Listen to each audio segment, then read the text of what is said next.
हिंदी उत्कर्ष channel को आप like और सब्सक्राइब करें ताकि आपको नई वीडियो का अपडेट मिलता रहे और आप अपने ज्ञान का अर्जन करते रहें। प्रिय विद्यार्थियों, आज हम सभी पहलवान की ढोलक पाठ के प्रश्नोत्तरों पे विचार करेंगे। आइए तो हम पहले प्रश्न की ओर बढ़ते हैं। पहला प्रश्न इस प्रकार है कि कुश्ती के समय ढोल की आवाज़ और लुट्टन के दांव पेच में क्या तालमेल थे। पाठ में आए धन्यवात्मक शब्द और ढोल की आवाज़ आपके मन में कैसी ध्वनि पैदा करते हैं, उनको शब्द दीजिए। बहुत ही अच्छा प्रश्न है। देखिए उत्तर इस प्रकार है कि कुश्ती के समय ढोल की आवाज़ और लुट्टन के दांव पेच में अद्भुत तालमेल था। ढोल बजते ही लुट्टन की रगों में खून दौड़ने लगता था। उसे हर थाप में नए दांव पेच सुनाई पड़ते थे। ढोल की आवाज़ उसे साहस प्रदान करती थी। ढोल की आवाज़ और लुट्टन के दांव पेच में निम्नलिखित तालमेल था। जैसे पहली ध्वनि देखें, धाक दिना तिरकट तिन्ना, दाव काटो बाहर जाओ, चटाक चट धा उठा पटक दे, दिना दिना दिग दिना चित करो, ढाक दिना वाह पट्टे, चिट गिरधा मत डरना। ये धन्यवात्मक शब्द हमारे मन में उत्साह, आप चैप्टर को पढ़े होंगे, निश्चित तौर पे ये उत्साह का वर्धन करते हैं। दूसरा प्रश्न इम्पॉर्टेंट है, कहानी के किस किस मोड़ पर लुट्टन के जीवन में क्या क्या परिवर्तन हुए। सीबीएसई 2008 में ये प्रश्न पूछा भी गया है बोर्ड परीक्षाओं में। लुट्टन का पहलवान का जीवन उतार चढ़ाव से भरपूर रहा। जीवन के हर सुख दुख से उसे दो चार होना पड़ा। सबसे पहले उसने चांद सिंह पहलवान को हराकर राजकीय पहलवान का दर्जा प्राप्त किया। फिर काला खां को भी परास्त किया। अपनी धाक आसपास के गांव में स्थापित कर ली। 15 वर्षों तक अजय पहलवान बना रहा। अपने दोनों बेटों को भी राजाश्रित पहलवान बना दिया। राजा के मरते ही उस पर दुखों का पहाड़ टूट पड़ा। विलायत से राजकुमार आते ही पहलवान और उसके बेटे को राज दरबार से अवकाश दे दिया। गांव में फैली महामारी के कारण एक दिन दोनों बेटे चले बसे। एक दिन पहलवान भी चल बसा, लेकिन उसके लाश को सियारों ने खा लिया। इस प्रकार दूसरों को जीवन देने वाला पहलवान खुद खामोश हो गया। प्रश्न संख्या 3, लुट्टन पहलवान ने ऐसा क्यों कहा होगा कि मेरा गुरु कोई पहलवान नहीं, ये ढोल है। 2008 और 9 सीबीएसई बोर्ड में ये प्रश्न पूछा भी गया है। पहलवान ने ढोल को अपना गुरु माना। एकलव्य की बात हमेशा उसकी आज्ञा का अनुसरण किया। एकलव्य की कथा आप सभी जानते होंगे। द्रोणाचार्य ने उसे इसलिए शिक्षा नहीं दिया क्योंकि वो छोटी जाति का था, नीच जाति का था, लेकिन उसने स्टैचू बना के एक निर्जीव वस्तुओं से, मूर्ति से उसने सीखा और सदैव, और उनके प्रिय शिष्य जिसको द्रोणाचार्य ने साक्षात शिक्षा दिया था, उससे कहीं आगे निकल गया था। तो ये भी आप देखते हैं कि लुट्टन भी एक निर्जीव ढोल को भी अपना गुरु मानता है और उससे आगे निकल जाता है। पहलवानी के क्षेत्र में अन्य पहलवानों को एकलव्य की तरह पीछे कर देता है। सदा ढोल को ही अपने लेकर राज दरबार से भी रुखसत होता है। अंतिम समय में जब वो राज दरबार छोड़ना पड़ता है तो ढोल को ही लेकर छोड़ता है। ढोल बजाकर ही उसने अखाड़े में बच्चों को शिक्षा दी, कुश्ती के गुर सिखाए। ढोल से ही अपने गांव वालों को भीषण दुख में संजीवनी प्रदान की। ढोल के सहारे बेटों की मृत्यु का दुख भी 5 दिनों तक दिलेरी से सहन किया।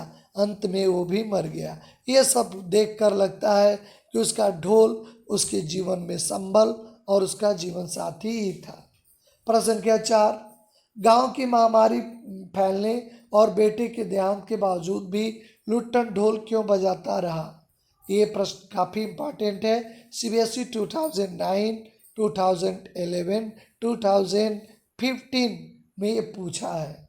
ढोलक की आवाज़ सुनकर लोगों की जीवन की इच्छा जाग उठती है। पहलवान नहीं चाहता है कि उसके गांव का कोई आदमी अपनी संपत्ति, अपने संबंधी की मौत पे मायूस हो जाए, इसलिए ढोल बजाता रहा। वास्तव में ढोल बजाकर पहलवान अन्य ग्रामीणों को जीवन जीने की कला सिखाई, साथ ही बेटों की अकाल मृत्यु को भी वह कम कर देना चाहा। ढोल ही उसके सब लिए सब कुछ रहा।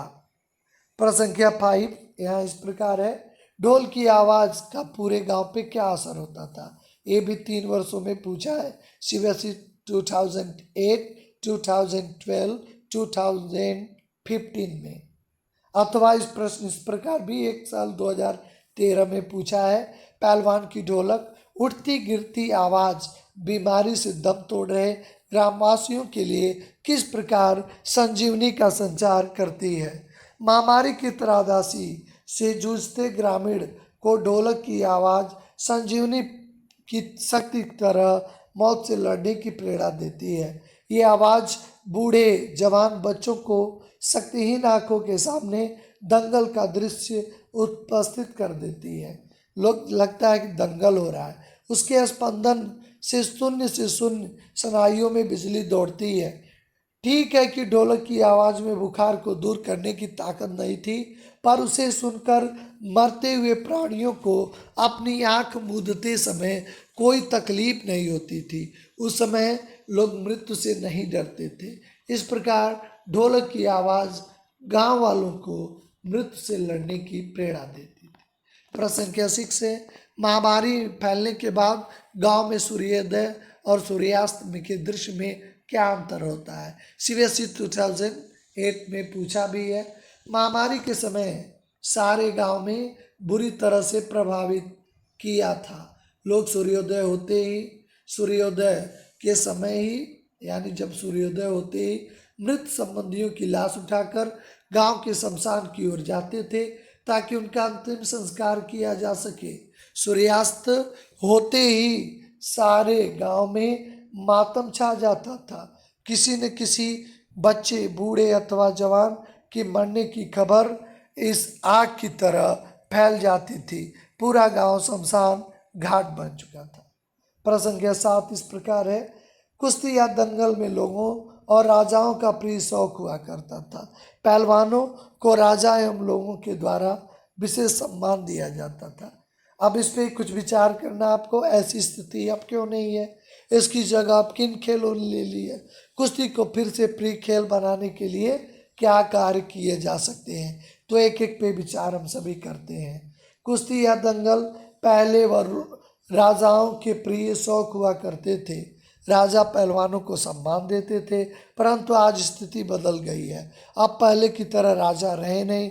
दूसरे मनोरंजन के अनेक साधन भी विकसित हो गए हैं। कुश्ती की जगह अनेक आधुनिक खेल है, जैसे क्रिकेट, हॉकी, बैडमिंटन, टेनिस, शतरंज और फुटबॉल। कुश्ती को फिर से लोकप्रिय बनाने के लिए ग्रामीण स्तर पर कुश्ती की प्रतियोगिताएं आयोजित की जाती हैं।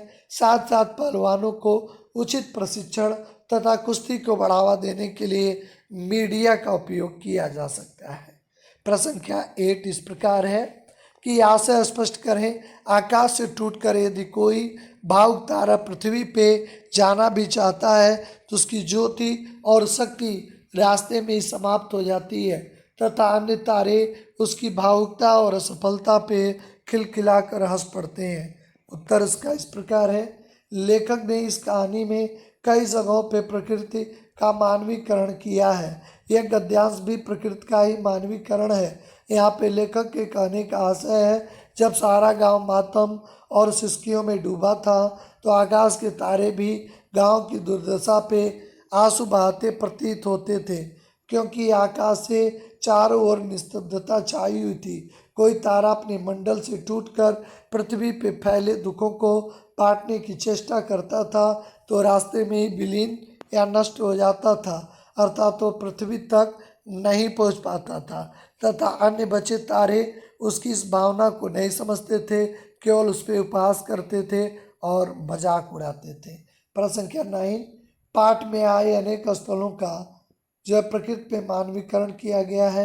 ऐसे अंश चुनिए और उनका जो है आशय स्पष्ट करिए। मानवीकरण के अंश हैं, अंधेरी रात चुपचाप आंसू बहा रही थी। आशय है रात का मानवीकरण। ठंडी ओस में रात के आंसू प्रतीत होते हैं। ऐसा लगता है गांव की पीड़ा पर रात आंसू बहा रही है। तारे उसकी भावुकता अथवा सफलता पे खिलखिला के हंस पड़ते हैं। आशय तारों को हंसते हुए देखकर मानवीकरण किया गया है, वे मजाक करते हैं। ढोलक लुढ़की पड़ी थी। आशय पहलवान की मृत्यु का वर्णन है। ढोलक का गहरा संबंध है। ढोल का बजाना पहलवान के जीवन का गहरा पर्याय है। इस प्रकार ये इस पाठ के प्रश्न और उत्तर थे।